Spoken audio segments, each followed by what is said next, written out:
ठीक है, चलिए कैसे करूं, चैप्टर के ऑर्डर में जाऊं? हाँ? क्योंकि इंडिविजुअली जाऊंगा तो फिर एक ही जन का पूरा हो जाएगा और फिर बाकियों का रह जाएगा. Might as well go chapter wise. हाँ चलो ऐसे ही रैंडमली ले लेते हैं कि क्या टॉपिक्स पे कुछ डाउट्स आ रहे हैं. Guys let us take one favourite topic of everyone, inventories first. बताइए किसी को इन्वेंट्रीज में डाउट्स हैं? एक वो पिछले टेस्ट पेपर में एक फाइनल अकाउंट्स के सम का क्वेरी था, वो सोल्यूशन भेजा था, क्लियर हो गया था? वो हाइपोथेकेशन वाला जो अपन ने क्लास में भी किया हुआ था, बट आई बिलीव वो मैंने सोल्यूशन भेज दिया था तो क्लेरिफाई हो गया होगा लोगों को.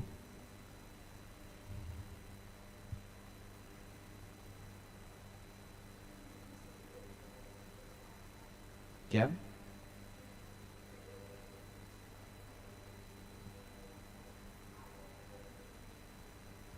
जैसे मेरे को कुछ एग्जाम्पल दे तो अपन डिस्कस करेंगे, क्योंकि सिर्फ ये बोलना तो पूरा चैप्टर वापस डिस्कस करने जैसा हो जाएगा. थर्ड क्वेश्चन का फोर्थ और फिफ्थ करेक्ट. तो गाइज मैं एक नवंबर 2020 की आरटीपी में से एक प्रॉब्लम डिस्कस कर रहा हूं, good problem which will give you an understanding about these things. तो बेसिकली अभी थोड़ा आपको सुनने पे ध्यान देना पड़ेगा. प्लीज टाइम पास एकदम छोड़ दीजिए, मेरे पास जीरो सोल्यूशन होगा टाइम पास के लिए. एक भी बार अगर ये बोला ना मैं बाजू वाले से पेंसिल के लिए बात कर रहा था, पेन के लिए बात कर रहा था, मतलब it is too kiddish now. ठीक है, तो क्वेश्चन ध्यान से सुनिए. A trader prepared his accounts on 31st March each year. Due to some unavoidable reasons, no stock taking was possible till 15th April, on which date the total cost of goods in his go down came to 50,000. तो 31st मार्च को stock लेना चाहिए था, नहीं ले पाया, 15 अप्रैल को लिया. 15th अप्रैल को उसके गोडाउन में स्टॉक कितने का था? 50,000 का. Do you guys agree? अपने को आगे पूछा the following facts were established और नीचे लिखा है you are required to ascertain the value of inventory on 31st March. Physical stock नहीं पूछा है, वैल्यू ऑफ इन्वेंट्री पूछा है. तो जो भी हमारा ओनरशिप है, चाहे जहां पे भी पड़ा हो, हमें कंसिडर करना पड़ेगा. और ये क्या चीज का वैल्यू है? फिजिकल स्टॉक का. क्या है? फिजिकल स्टॉक, क्योंकि इन हिज गोडाउन लिखा है. फिर लिखा है sales ₹41,000 including cash sales of 10,000. Cash sales है, उससे कुछ फर्क पड़ता है क्या? नहीं, सेल्स से फर्क पड़ता है. 41,000 की सेल्स है और आगे लिखा हुआ है कि सेल्स रिटर्न है 1,000 का. तो नेट सेल्स कितने की हो गई? 40. मैं आपको इसको दोनों मेथड से करके बताता हूँ. अगर मैं नेट करूं तो कैसे, नेट नहीं करूं तो कैसे. तो अगर मैं बोलूंगा 40,000 की नेट सेल्स हैं और नीचे कहीं तो क्वेश्चन में दिया हुआ है कि gross profit is 20% on sales, तो 40,000 का 20% 8,000 प्रॉफिट होगा. अच्छा, अगर प्रॉफिट कॉस्ट पे दिया होता तो वो कॉस्ट प्लस प्रॉफिट करके क्रॉस मल्टीप्लाई करके थोड़ा सा अक्कल लड़ा के ढूंढना पड़ता, बट यहाँ पे तो डायरेक्टली हो गया. तो 40,000 की सेल्स है, उनका कॉस्ट कितना है? 32,000. जब मैंने 15 अप्रैल को स्टॉक काउंटिंग करी तो ये मेरे काउंटिंग में नहीं आया, बट 31st मार्च को तो ये मेरे पास था, because this got sold after 31st March, right? तो मुझे ये मेरे स्टॉक में क्या करना पड़ेगा बच्चों? ऐड करना पड़ेगा. तो मैं 32,000 क्या कर दूंगा? ऐड. Any doubts? इसका दूसरा ऑप्शन ये है, 32,000 ऐड करने के बजाय अगर आप 41,000 की सेल्स देते तो 41,000 माइनस 20%, दैट इज 8,200 करके आप 32,800 ऐड करते और फिर 1,000 की जो सेल्स रिटर्न है उसको माइनस करते, एट कॉस्ट 800 माइनस करते. तो प्लस 32,800 माइनस 800 नेट इफेक्ट क्या होता? सेम. सेकेंड एडजस्टमेंट दिया है, purchases include 5034 including cash purchases of 1950. Cash purchases से कोई फर्क नहीं पड़ता है. 5034 परचेज किया ड्यूरिंग दिस पीरियड 1 से 15 अप्रैल, तो ये फर्स्ट 15 अप्रैल को काउंटिंग में आए, बट 31 मार्च को ये मेरे पास नहीं था। चलिए गाइस, इसको कंटिन्यू करते हैं। ऑनलाइन वालों के लिए मैंने रोका हुआ था। तो परचेजेस को हमने माइनस कर दिया। अब क्या लिखा है, ध्यान से सुनना, ये अपने टेक्स्ट बुक का ही क्वेश्चन है। On 15th March, goods of the sale value 10,000 were sent on sale or return basis to a customer. The period of approval being 4 weeks. तो हमने उसको बोला था तू 4 हफ्ते लेके अप्रूव करना 15 मार्च को, तो मतलब उसके पास मिड अप्रैल तक का टाइम है।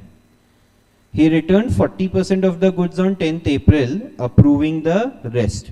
The customer was billed on 16th April. अभी हमने कितने के गुड्स भेजे उसको? 10,000 की सेल वैल्यू के। पहले let us work on sale value, cost value and में ढूंढ लेंगे। 10,000 में से मेरे पास 60% goods, sorry, he return 40% of the goods. तो 40% जो उसने रिटर्न किए, मतलब 4,000 के, ये उसने रिटर्न किए, करेक्ट। और बैलेंस 60% क्या हो गए? Sold, which are worth 6,000, correct. 4,000 के उसने रिटर्न कर दिए, 6,000 के उसने रख लिए। जब मैंने 15 अप्रैल की काउंटिंग करी, कब की करी है ना, 15 अप्रैल की काउंटिंग में ये 4,000 वाला तो आया होगा, included in count. Do we guys agree here? क्योंकि उसने रिटर्न कर दिया था 10 तारीख को, तो 15 तारीख को जब काउंटिंग करी उसमें ये कंसिडर हो गया। ये कंसिडर हुआ क्या? Not included in count. क्यों? क्योंकि ये उसने कंफर्म कर लिया, तो अपने पास स्टॉक रिटेन कर लिया कि नहीं कर लिया। अब सवाल ये है कि 31 मार्च को वापस से, अच्छा अभी 31 मार्च को आपको सोचना क्या है, ओनरशिप के बारे में सोचना है या फिजिकल पोजीशन के बारे में? पहले वो सोचिए, ownership, because we have been asked the value of stock. ठीक है, तो दो चीजें हो सकती है, या तो फिजिकल पोजीशन या तो ओनरशिप। ओनरशिप किसकी थी? 31 मार्च को हमारी थी। ओनरशिप ये 40% की भी हमारी थी, राइट। ओनरशिप विद अस, और यहां पे भी ओनरशिप विद अस, है ना, करेक्ट और नॉट? 31 मार्च को ओनरशिप मेरे पास है, मेरे काउंट में इंक्लूडेड है, तो इसके लिए कोई एडजस्टमेंट करने की आवश्यकता, काउंटिंग में आना चाहिए। काउंटिंग में आ गया है, अच्छी बात है, जिंदगी में आगे बढ़ो। ये काउंटिंग में आया, बट ओनरशिप किसके पास है? तो इसको क्या कर दूंगा, ऐड कर दूंगा कि नहीं कर दूंगा? तो 6,000 के गुड्स में ऐड करूंगा, बट एट कॉस्ट 20% डिडक्ट करके 4,800। प्लीज बताइए, सबको समझा? तो यार ये ऐसा वर्किंग नोट, मैं ना एक बहुत ज्यादा मैं स्टूडेंट से डिसअपॉइंटेड कहाँ होता हूँ पता है? Maybe that is the case for you as well. आप लोग नोट्स, वर्किंग नोट्स नहीं बनाने में मानते हो। इन जनरल स्टूडेंट्स को ऐसे लगता है भैया एक बार क्लास में हो गया तो हम भगवान हो गए। प्लीज ऐसा मत करो। जो भी इंफॉर्मेशन पढ़ते हो उसको एक वर्किंग नोट के तौर पे, ये देखो, ये कोई वर्किंग नोट ना यहाँ पे सोल्यूशन में दिया हुआ है, ना कोई स्टैंडर्ड फॉर्मेट है, मैंने मेरी अंडरस्टैंडिंग से लिखते लिखते बनाया है। एज अ स्टूडेंट जैसे मैं बच्चा होता और मैं सॉल्व कर रहा होता आपकी जगह पे, तो वैसा बनाया है। तो उससे आंसर मिल गया कि नहीं मिल गया?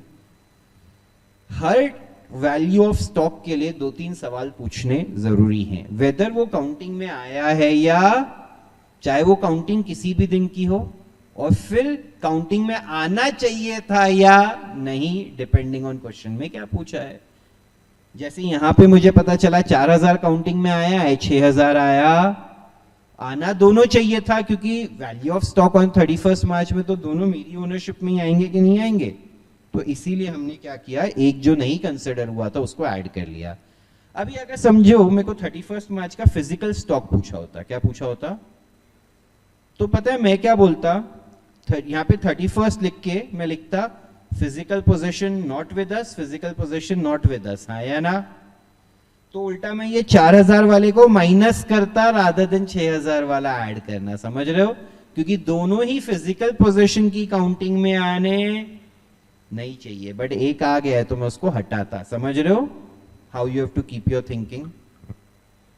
उसके बाद trader also received goods costing 8,000 in March for sale on consignment basis. 20% of the goods had been sold by 31st March and another 50% by 15th April. These sales are not included in above sales. वापस से कितने की cost के goods आए? 8,000। ये आए consignment basis पे। किस पे आए? कंसाइनमेंट बेसिस मतलब इसमें हम एजेंट होते हैं, हम ओनर होते हैं। अब इसको 3 पार्ट में स्प्लिट करते हैं जैसा क्वेश्चन में दिया हुआ है, ठीक है। 8,000 को let us split into the 3 parts.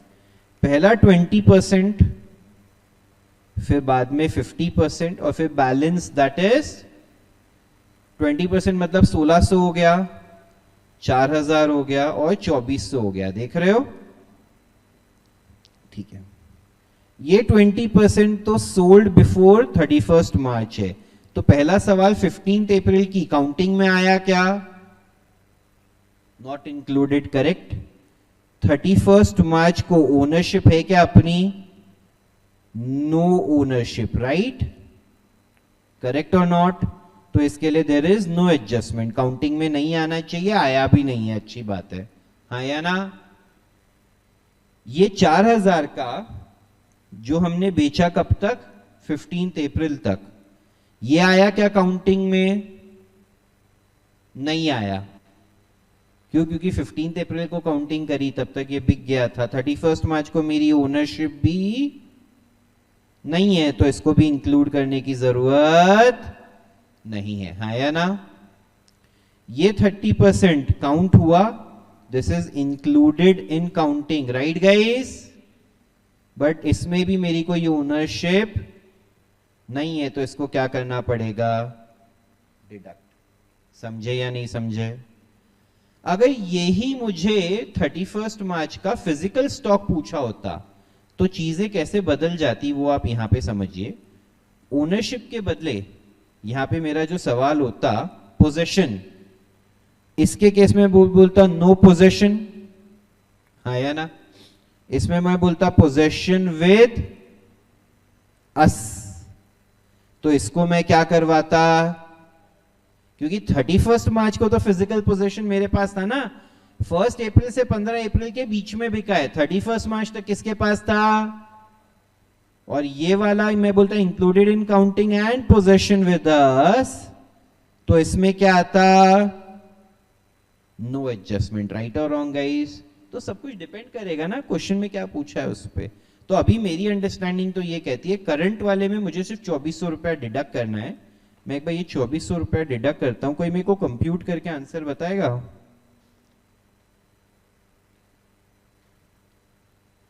$79366 final answer है जो यहां पे आरटीपी के सोल्यूशन में दिया हुआ है। आई थिंक हमारा मैच हो जाना चाहिए। समझ गए?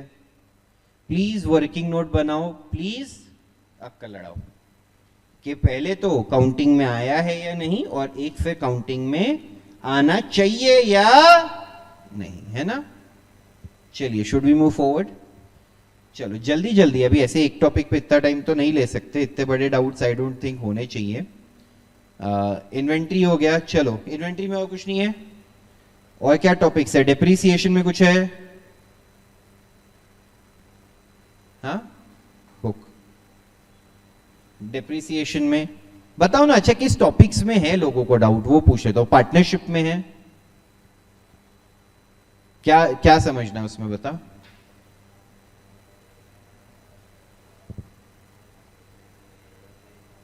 हाँ, तो सेकेंड मेथड हो गया। रिजर्व था तो सेकेंड मेथड हो गया।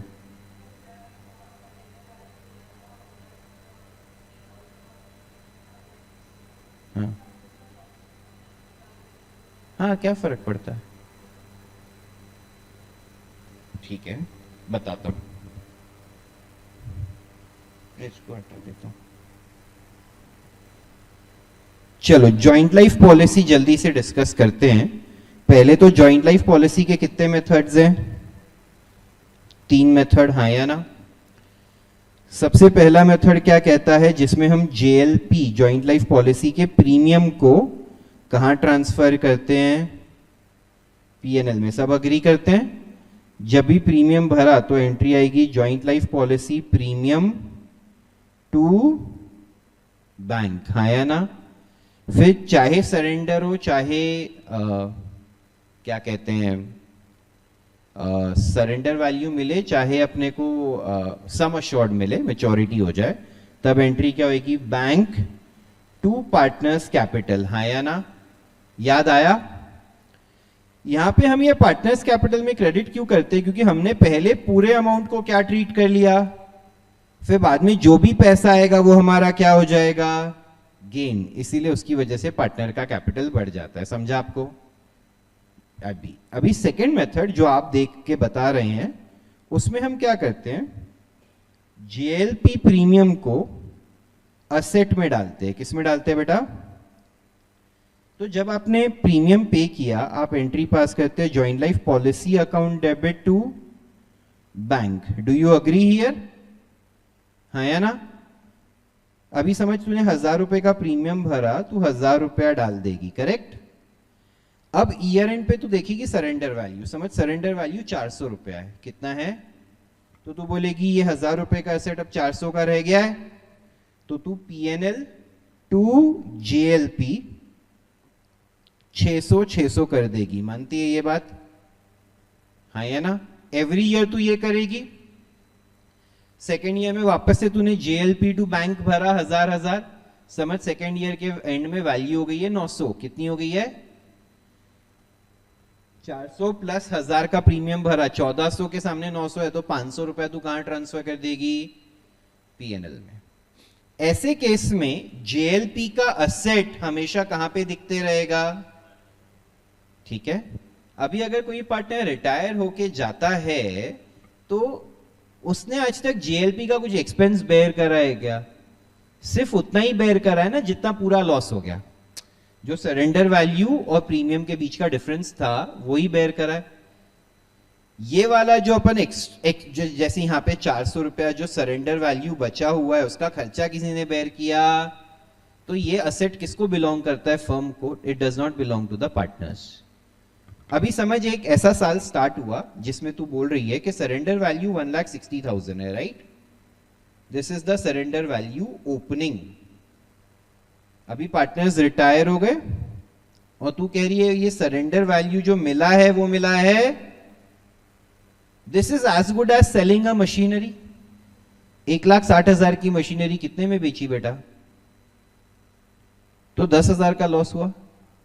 बैंक में आएगा 150, रीवैल्यूएशन में जाएगा 10,000, टू ज्वाइंट लाइफ पॉलिसी का असेट कम हो जाएगा कितने से? 160 से। और बेची नहीं हो, समझ, वैल्यू 150 हो गया है, तो you will only do revaluation to joint life policy 10, हाँ या ना?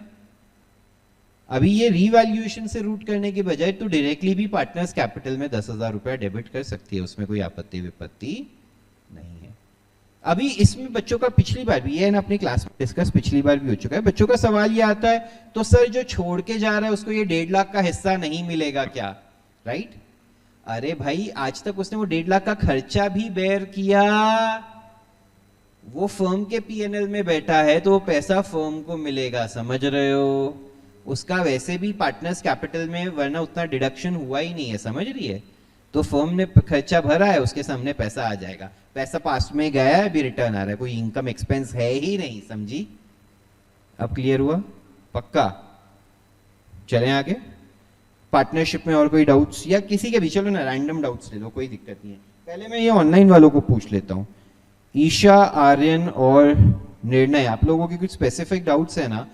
आप लोग है ना 5 मिनट ले लो, पोस्ट करना चालू करो यहाँ पे चैट में।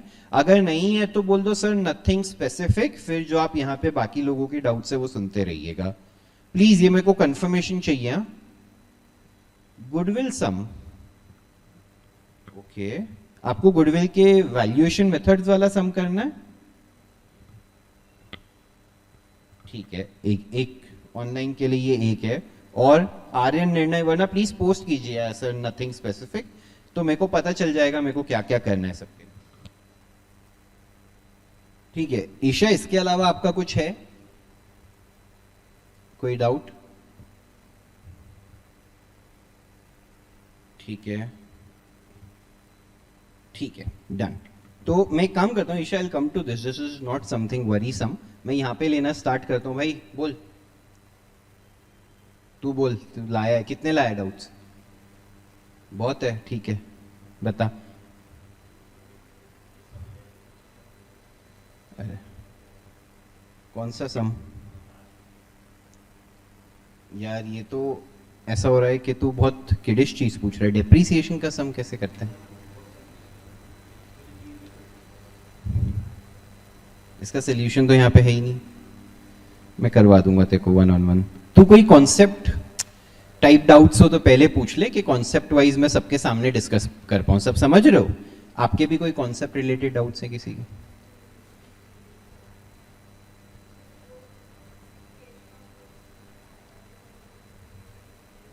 एक क्वेश्चन दिखा, देखिए कुछ।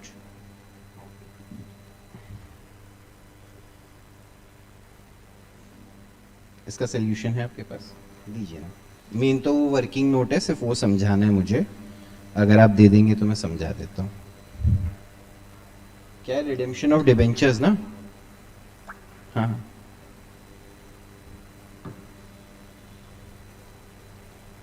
तुम आज की उसका ऑब्जेक्टिव नहीं समझ पाए हो अच्छे से।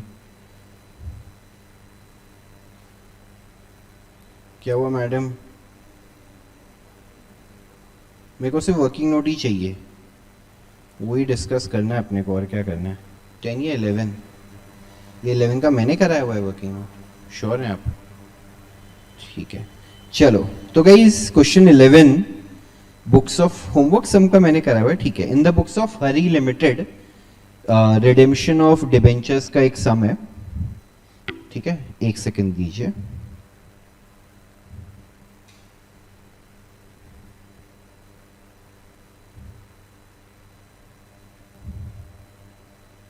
$38,500 इक्विटी शेयर्स आ रहा है ना? हाँ ठीक है।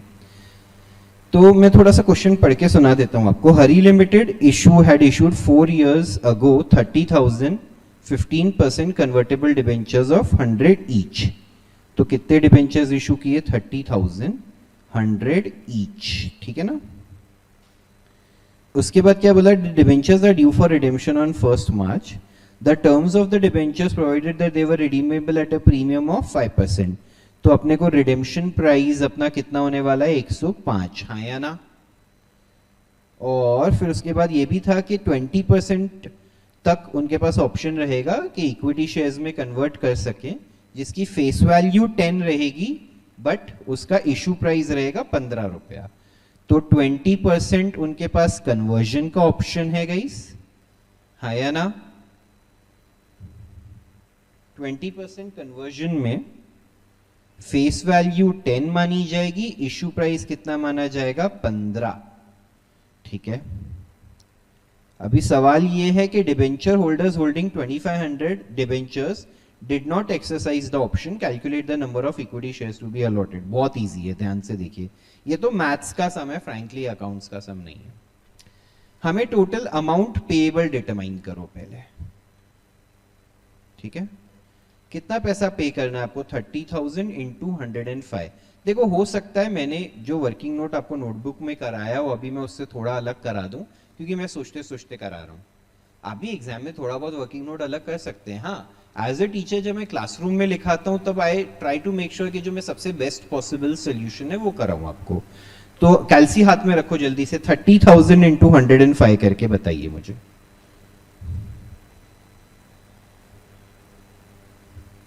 31,50,000 रुपीज हमें देना है, हाँ या ना।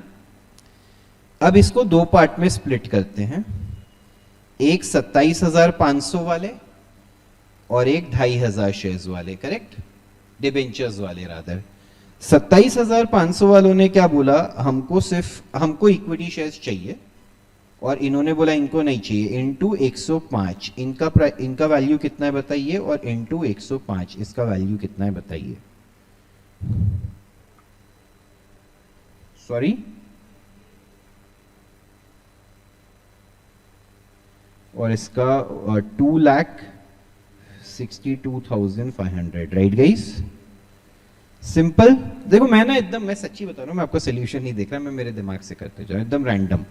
इसको स्प्लिट कीजिए, इसका 80% सेटल होएगा किसमें, 20% किसमें सेटल होएगा, इक्विटी। बताइए इसका 20% कितना आएगा, 80% कितना आएगा। Very good, 577,500, very good. 80% भी बता दीजिए, 20, ठीक है। वैसे ये और इसका तो पूरा का पूरा कैश में ही रहने वाला है, राइट, 262,500। वैसे सवाल कैश से रिलेटेड नहीं है, अगर आपको कोई पूछे कितना पैसा कैश में जाएगा तो this will be 1 + 2। Do you guys agree? अरे हाँ या ना।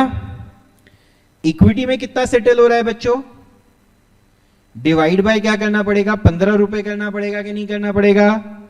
इससे मुझे मिलेगा नंबर ऑफ इक्विटी शेयर्स कितने इशू करने हैं। समझा या नहीं समझा? हो गया।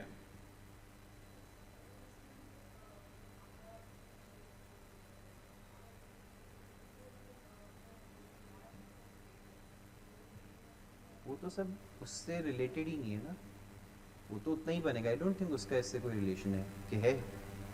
एक बार टर्म्स देख लीजिएगा, वो तो उसमें कोई दिक्कत नहीं है, ठीक है। वो तो यार लॉ के हिसाब से उसमें कोई ऐसा अकाउंटिंग पर्सपेक्टिव से चैलेंज नहीं है। जो अपने रूल, मतलब वो एक बार, वही मैं बोल रहा हूँ, सारे सम्स गो थ्रू कर लीजिएगा कि अगर ऐसा कुछ स्पेसिफिक था तो एक बार चेक कर लीजिएगा। मैं श्योर नहीं हूँ, एक बार लॉ के हिसाब से ही होता है, मैं डिनाई नहीं करता, वो रूल्स ही हैं जो अपन ने पढ़ते हैं। एक बार वीडियो देख लीजिएगा और क्लैरिटी आ जाएगा, ठीक है। चलिए, सबको समझा? बोलो और बोलो, तू बोल भाई। कुछ कॉन्सेप्ट रिलेटेड डाउट्स हैं तो अभी बता दीजिए, फिर मैं क्या करूंगा ना, 1-on-1 वाले जो डाउट्स रहेंगे वो आपके साथ डिस्कस कर लूंगा। 1-2 मिनट दीजिए, मैं आता हूं।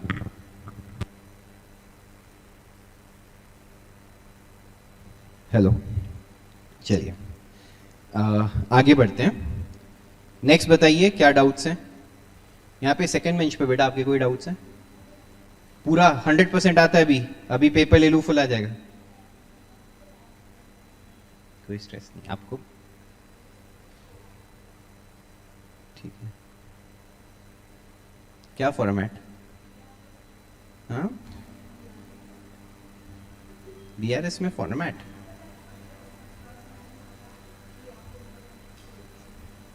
कोई इशू तो नहीं होना चाहिए, बट ये वाला तभी करते जब पूछा हो स्पेसिफिकली। चल, एक लब्धि ने ऑनलाइन डाउट पूछा है कि सर हमें डिस्टिंग्विश के लिए प्रिपेयर करना है क्या। यार ये कैसा डाउट है? जहां जहां कोई भी दो कॉन्सेप्ट है उनका डिस्टिंग्विश पूछ सकते हैं, याद रखिएगा लाइफ में, ठीक है। स्पेसिफिकली डिस्टिंग्विश पढ़ना है कि नहीं पढ़ना है वो आपकी चॉइस है। कहीं जो भी आप थियरी के लिए मटेरियल रेफर कर रहे हैं उधर जो भी आएंगे उनको पढ़ना है। और please CA foundation, CA inter final के लिए याद रखिएगा। अभी देखो ये ऑन रिकॉर्ड बोल के मैं गाली सुनूंगा, क्योंकि सब क्लासेस में ऐसे टीचर्स होते हैं जो बोलते हैं कि भैया ये कर लो, उसके बाहर से नहीं आएगा। मैं उस चीज़ के बहुत अगेंस्ट हूँ, है ना। मतलब आप समझ रहे हो, मैं बिल्कुल भी नहीं मानता कि ये चीज़ नहीं आ सकती, वो चीज़ नहीं आ सकती। 4 मार्क के लिए डिस्टिंग्विश क्यों नहीं पूछ सकते हैं? डिस्टिंग्विश पूछा है ना, बस देखा। एमटीपी में भी पूछा है। पेपर आरटीपी के हिसाब से नहीं आएगा ईशा। पेपर आप पास पेपर का फॉर्मेट देखिए, तो आपको अगर फॉर्मेट समझना है तो बेस्ट इज, जैसे अभी इसने कहा मॉडल टेस्ट पेपर एमटीपी, अभी जो इस अटेम्प्ट का और पिछले 2 अटेम्प्ट का अवेलेबल होगा, या आप जून 24 से जो पेपर हुआ है वो देख सकते हैं। जून 24 was the first paper with your syllabus and paper pattern, ठीक है ना। हाँ मतलब वही ना, वही बोला मैंने, model test paper of this attempt and previous 2 attempts, 2 और 3 attempts, in fact Jan, September and June, ये 3 तुम्हारे सिलेबस, क्योंकि जून 24 से पहले ये कंपनी अकाउंट्स था ही नहीं इतना, बहुत डिसोल्यूशन भी मतलब बहुत लिमिटेड चीजें थी, डिसोल्यूशन भी नहीं था, इससे पहले अकाउंट्स एकदम इजी था सिलेबस, बट ठीक है अभी वो थोड़ा सा बढ़ा दिया सिलेबस। ठीक है, बोल भाई क्या है और डाउट्स क्या है? क्या? हाँ, इतने काम करो ना, तू ढूंढ मेरे को कोई ये इसके सारे फॉर्मूलाज दे दो ना गुडविल के, मैं उसका डाउट डिस्कस कर देता हूँ। है क्या किसी के पास कोई भी एक सम होगा गुडविल का जिसमें सारे सम किए हूं हमने? एक सिर्फ है ना, मेरे को कोई गुडविल का वो टेक्स्ट बुक भी दे दो ना, तो मेरे को एक क्वेश्चन नंबर 10 या 11 में डिस्कस कर दूंगा। टेक्स्ट बुक दे दो ना सिर्फ। अच्छा ये वाले से करवा दूं क्या? हाँ दो, इसमें भी है ना एक सम जिसमें सारे मेथड्स हो। बहुत बहुत बढ़िया, धन्यवाद। तो अभी जो हमने रिवीजन वाला डिस्कस किया था ना ईशा, मैं उसमें से करा रहा हूँ, ध्यान से देखिए। चलिए, मेरे को तो ये रिवीजन वाला जो अपन ने किया था ना, ये बुकलेट बहुत हेल्पफुल लगा, मतलब एटलीस्ट सारे चैप्टर्स का सब कवर कर लेता था। ठीक है, तो थर्ड क्वेश्चन था उसमें, RNSR partners in a capital in a firm with a capital of 14 lakh and 12 lakh respectively. During the year ended 31st March 2022, they earned a profit of 6,50,000. Assuming normal rate of return of 20%, calculate the amount of goodwill by capitalization method, super profit, या goodwill is valued at 6 years purchase of super profit, या annuity method for 15% for 6 years. तो simple है, पहले तो अगर average profit method होता, जो इस क्वेश्चन में पूछा नहीं है, but goodwill as per average profit हम सिंपली कैसे निकालते? एवरेज प्रॉफिट दिया हुआ है 6.5 lakh into number of years purchase, हम सीधा सीधा कर देते, राइट गाइस? अगर एवरेज प्रॉफिट मेथड पूछा होता तो। बट अभी एक ज्यादा प्रोमिनेंट या ज्यादा सेंसिबल कॉन्सेप्ट जो एक गुडविल वैल्यू करने के लिए यूज होता है, वो होता है सुपर प्रॉफिट से related. Concept of super profit क्या बोलता है कि भैया कोई भी एरा गैरा भी ये बिजनेस चालू करेगा तो कुछ ना कुछ तो एक नॉर्मल रेट ऑफ रिटर्न, लोग बोले 20% तो कोई भी कमा सकता है, what are you doing extra?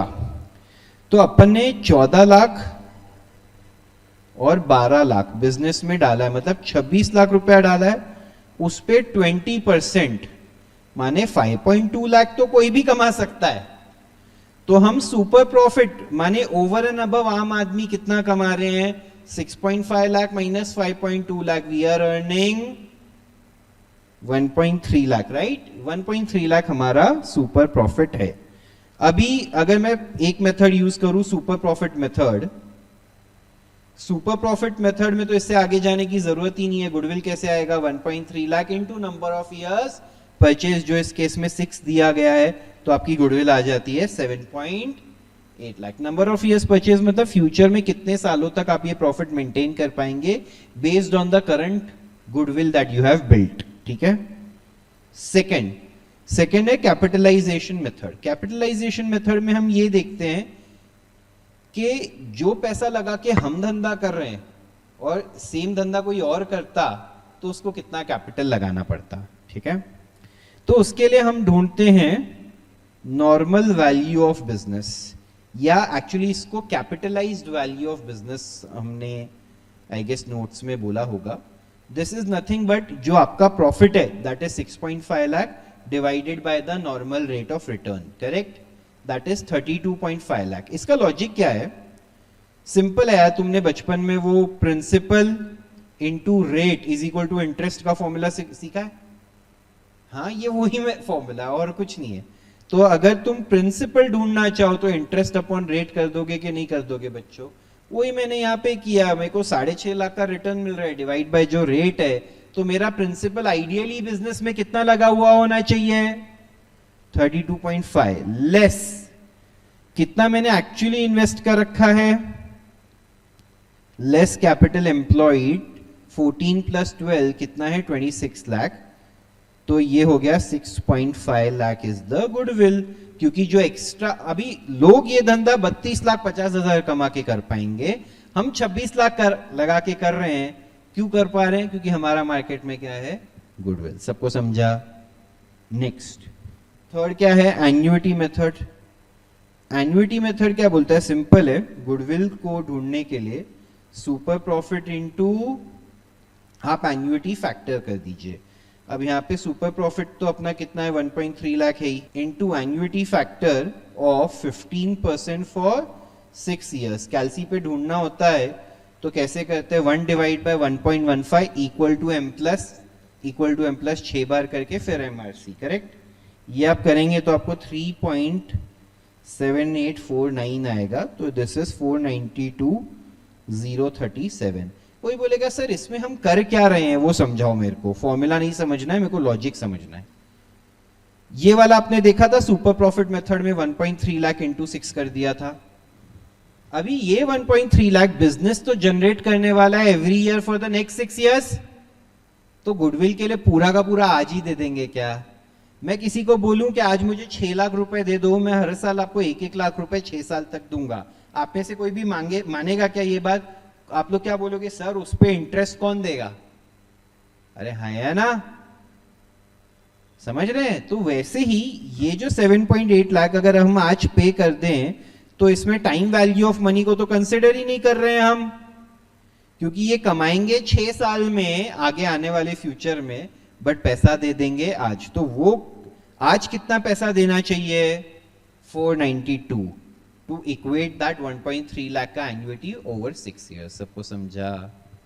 Isha आपको क्लियर है? Great. With this I have cleared all the conceptual doubts. Labdhi आपका और कोई डाउट है? अपने बाद में ज्वाइन किया इसलिए पूछ रहा हूं। ग्रेट। अभी ईशा, लब्धि और निर्णय, मेरा आपसे एक एक्सपेक्टेशन रहेगा।